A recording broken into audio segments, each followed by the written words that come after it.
Le plus proche de Dieu. Nous devons savoir ce qui est de Dieu et ce qui est du mal. Et ce qui est plus proche de Dieu. C'est la responsabilité de Dieu, à travers 6000 ans d'histoire, de nous le faire comprendre. Dieu nous a donné Noé, Jacob, Abraham et Moïse avec les 10 commandements. L'unité doit être réalisée avec celui qui porte la plus grande responsabilité, celui qui assume le plus grand fardeau pour la famille ou la mission du ciel. Dans l'Église, ce n'est pas nécessairement le responsable qui manifeste le plus de considération pour l'Église, mais il faut trouver celui qui verse les larmes pour la providence de la restauration. L'histoire montre que ce n'est pas toujours le chef religieux qui se tient le plus près de Dieu, ni celui qui a le plus d'échanges de cœur avec lui. Souvent, le pasteur occupé à servir reçoit des compliments et un salaire. Il devient plus un homme d'affaires qu'un homme de foi, traitant son ministère comme un métier. Bien souvent, il n'est plus le Seigneur de cœur, de l'amour. Je parle ici des prêtres et ministres d'aujourd'hui. Quand nous les invitons, ils disent: le principe divin est bon, mais l'Église presbytérienne nous chasserait. Que deviendrait ma position et ma famille? C'est une parole absurde. Qui sont-ils pour vouloir être payés pour suivre le chemin qu'ils doivent suivre? Ils marchent sur la voie de la mort et de la destruction. Qu'ils se demandent d'abord si leur famille est reconnue et bénie par Dieu, si eux-mêmes ont été mandatés par Dieu pour son œuvre. Sans cela, il n'y a aucun sens de parler de salaire. Même les responsables locaux de l'Église de l'unification, même s'ils sont bénis, ne sont que dans la position de leader. Si un leader local garde une distance spirituelle avec les autres, il accomplit sa mission comme un emploi, non comme une vocation céleste. Ce n'est pas le montant du revenu qui détermine si l'on est le maître d'une famille, mais le fils qui partage profondément la situation de sa famille. Celui-là devient le courant central de la famille, comprenant les souffrances et les espoirs des parents dans la position de Dieu. C'est la responsabilité de Dieu d'ouvrir devant nous le chemin à suivre. Merci. C'est la fin de Kondoké. Applaudissons pour la parole de Dieu et des repas. Nous allons recevoir Papa Glikuki pour les commentaires sur la parole. Bonjour famille, j'espère que vous portez tous bien. Oui, Papa Glico nous a notifié qu'il était actuellement dans l'incapacité de participer. Je vais donc le remplacer. Merci beaucoup pour le message qui a été lu. Avant de partager ma courte réflexion, hier, une délégation de la direction nationale était dans le département du Zou et des collines, précisément à Boycon, pour l'inauguration de la salle de prière. Avant ça, nous avions fait le programme de manière à ce que nous puissions rencontrer les membres. Nous avons rencontré notre famille là-bas. Nous avons échangé et ensuite nous avons procédé à l'inauguration de la salle de prière. Et c'était un moment vraiment très inspirant. Nous avons rencontré une famille, une communauté forte, une communauté qui fait de très grands efforts et qui a vraiment mis les petits plats dans les grands pour que la cérémonie soit un succès. Nous voudrions donc, pendant que nous sommes ici, reconnaître cela et saluer vraiment l'effort, la sincérité et la grande dévotion de toutes les familles de Boycon et en particulier, et aussi toutes les familles des départements du Zou et des collines. Merci beaucoup pour tout ce que vous avez fait et merci de continuer à maintenir le flambeau allumé. Ce matin, nous avons affaire à un message qui, d'après l'inspiration que j'ai reçue, s'adresse à la communauté en général, mais s'adresse beaucoup plus aux leaders, aux personnes qui se sont retrouvées à un moment donné ou qui se retrouvent à un moment donné de leur croissance dans la position de figure centrale. Il y a un point clé qui a été touché dès le début, c'est le point de l'unité avec la figure centrale. Le révérend Johan Lee, lorsqu'il donnait ce message, nous avons lu dans les discours précédents d'abord la recherche d'Abel, c'est-à-dire la recherche de la personne qui peut prendre euh, la position centrale. Nous avons étudié la, comment dire ça, le critère ou la manière dont nous pouvons juger le bien du mal.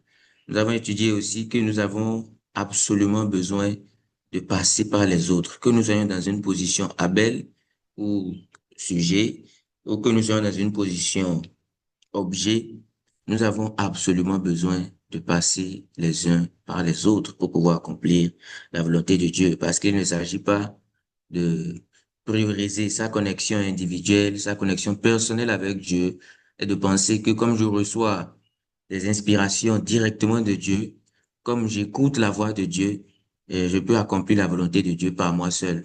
Je peux avancer dans la direction qui me préoccupe ou qui m'intéresse. Je ne peux que faire que ce que moi je veux. Nous avons vu que ce n'est pas ça le cas. Ce n'est pas comme ça qu'il faut faire. Et dans le message que nous avons lu aujourd'hui, j'ai senti sérieusement que Révérend Johan Lee était en train de mettre vraiment l'accent sur la, la position de la personne qui se trouve en position centrale. Il a dit quelque chose d'intéressant. Il a dit que parfois, ce n'est pas nécessairement le leader, celui qui est mis dans la position centrale, la position de devoir conduire, qui manifeste la plus grande considération pour l'Église. Parfois, ce n'est pas lui ou cette personne-là qui peut même verser le plus de larmes pour la providence de la restauration. Mais quel est alors le critère de choix? Cela m'a permis effectivement de me rendre compte enfin, de combien parfois, lorsqu'on dit que nous ne sommes pas dignes ni qualifiés, nous n'avons pas un mérite particulier, c'est très réel. Le parent céleste arrive à identifier quelque chose que parfois nous ne voyons pas. Il voit un certain nombre de conditions d'après le principe divin. Il y a au moins 4 critères qu'il faut regarder: la nation choisie, le fondement ancestral, la qualité personnelle de l'individu et le directeur régional nous a enseigné que de toutes ces qualités-là, le fondement ancestral et tout, il y en a un qui est très déterminant, qui est euh, la disponibilité. La disponibilité au moment adéquat, être présent au bon endroit, au bon moment. Voilà les caractéristiques que le parent céleste peut regarder souvent. Donc, quand il regarde la qualité personnelle, ce n'est pas la qualité en termes de compétences, mais il regarde certainement quelque chose qui va au-delà de ça. Et notre arrivée à Boyko nous a permis aussi de réaliser cela. Lorsque nous avons donné la parole à nos aînés, à nos parents qui sont là-bas, écoutant la qualité de témoignage qu'ils ont donné, voyant l'énergie qu'ils avaient encore, nous nous sommes rappelés de combien effectivement nous ne sommes pas, en tant qu'enfants, nous trouvons dans la position de devoir conduire la mission aujourd'hui. Nous ne sommes pas la personne la mieux outillée. Nous ne sommes pas la personne la mieux informée. Nous ne sommes même pas la personne qui offre le plus de dévotion.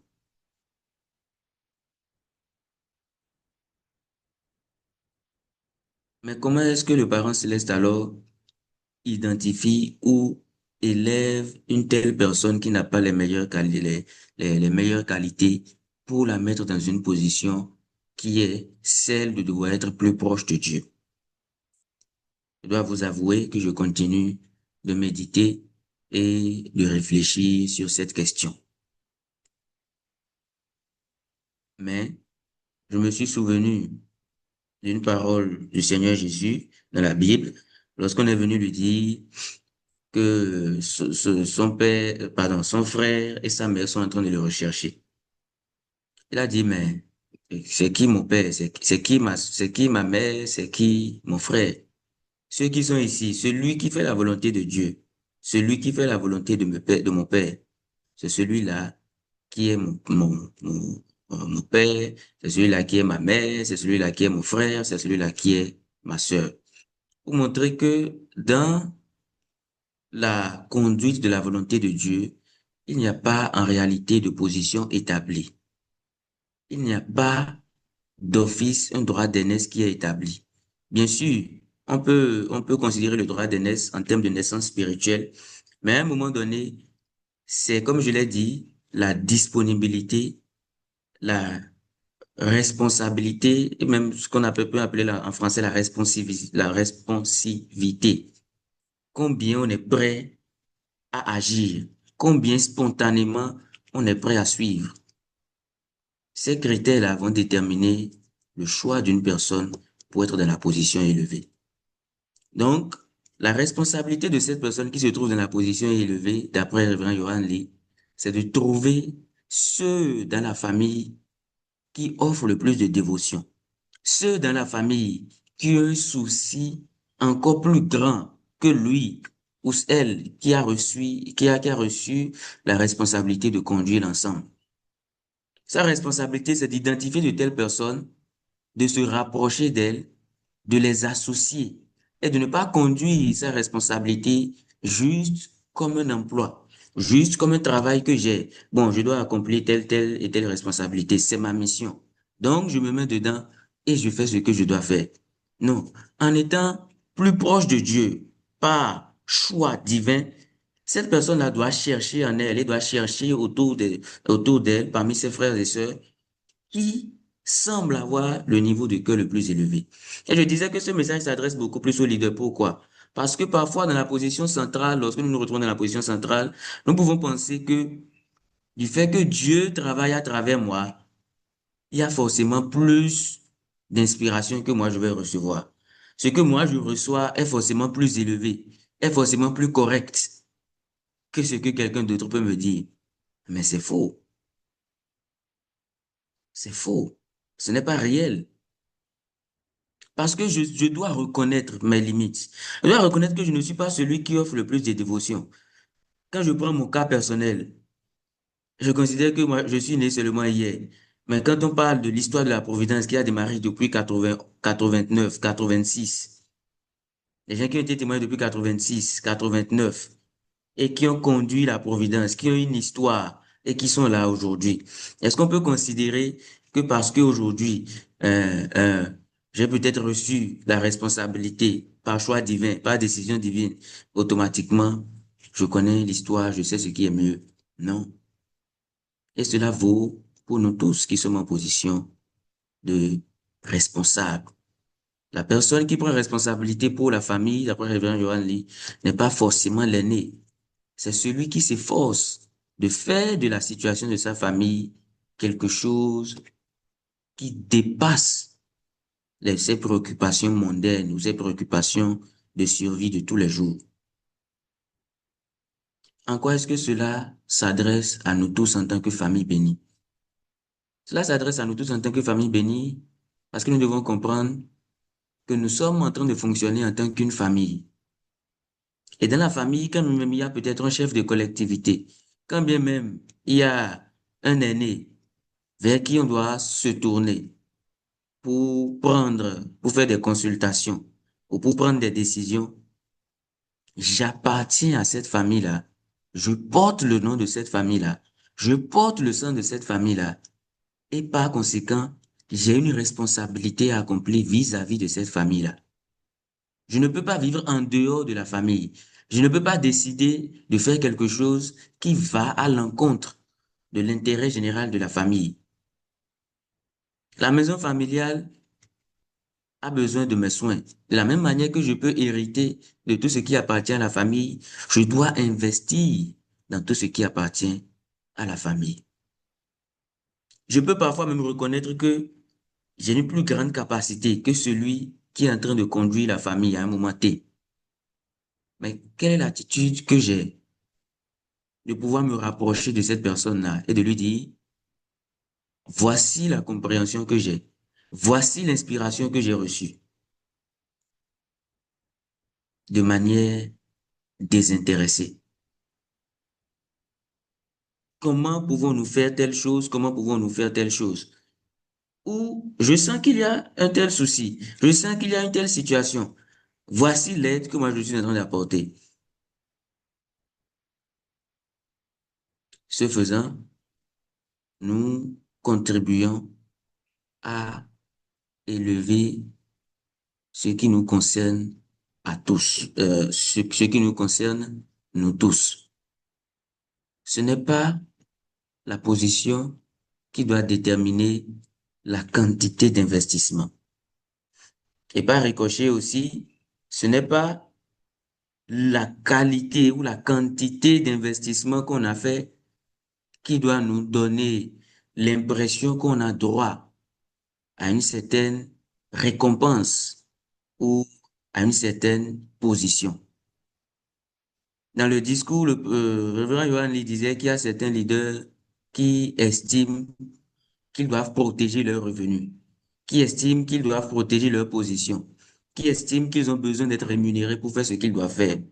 Et je me suis posé la question, mais qu'est-ce qu'il est en train de dire? Est-ce que euh, ce que nous, ce dont nous nous plaignons tous dans notre famille de l'unification, que les leaders n'ont pas le soutien nécessaire, on a besoin d'encourager les leaders, on a besoin d'améliorer la situation de vie des leaders. Est-ce que c'est quelque chose qui est mauvais? Est-ce qu'il est en train de dire qu'on ne doit pas faire cela? Non, ce n'est pas ce qu'il est en train de dire.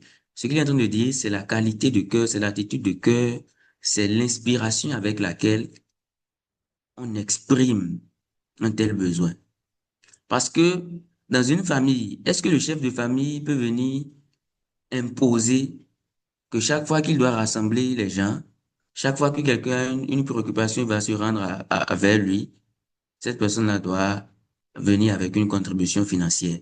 Cette personne-là doit d'abord lui payer le transport. Cette personne-là doit d'abord lui offrir à manger. Cette personne-là doit d'abord lui offrir des vêtements. Imaginez un grand frère dans une famille qui dit ça. Est-ce qu'il y aura encore une famille? Non, il n'aura plus de famille autour de lui. Il va se retrouver impuissant. Donc, je pense que ce que Révérend Yohan est ici en train de essayer de nous montrer ici, c'est la qualité de devoir, la qualité de responsabilité naturelle qu'il se retrouve dans la responsabilité providentielle que quelqu'un peut porter à un moment donné, que ce soit au niveau familial, au niveau de l'église locale, au niveau départemental, au niveau national, au niveau régional, et ainsi de suite. Nous sommes postés dans une responsabilité familiale. Nous sommes en train de faire quelque chose, une œuvre divine, qui autrement ne peut être réalisée. Une œuvre qui doit passer par nous. S'il n'y avait pas eu la chute, comme on nous l'enseigne, nous aurions vécu comme dans une très grande tribu où nous avons tous notre parent, notre ancêtre commun que nous vénérons et chacun contribuerait naturellement à la survie de l'ensemble, mais sans aucun droit de revendication de qui que ce soit. Parce que personne ne sentirait que parce que je suis en train de balayer la maison familiale, j'ai besoin qu'on m'encourage, j'ai besoin qu'on me rémunère. Nous ne devons pas cultiver une telle distance, une telle position, d'attendre forcément une récompense avant d'agir. Je sais que tout ce que je dis ici ne s'applique pas forcément à nous en tant que famille bénie, à nous en tant que leader ici au Bénin. Peut-être que ça s'applique à certains, peut-être non, peut-être que non. Mais c'est des éléments de réflexion et des éléments d'études personnelles que j'ai notés que j'ai décidé de prendre en considération et d'appliquer à ma propre vie. Merci beaucoup de m'avoir écouté et je vous souhaite une très bonne journée.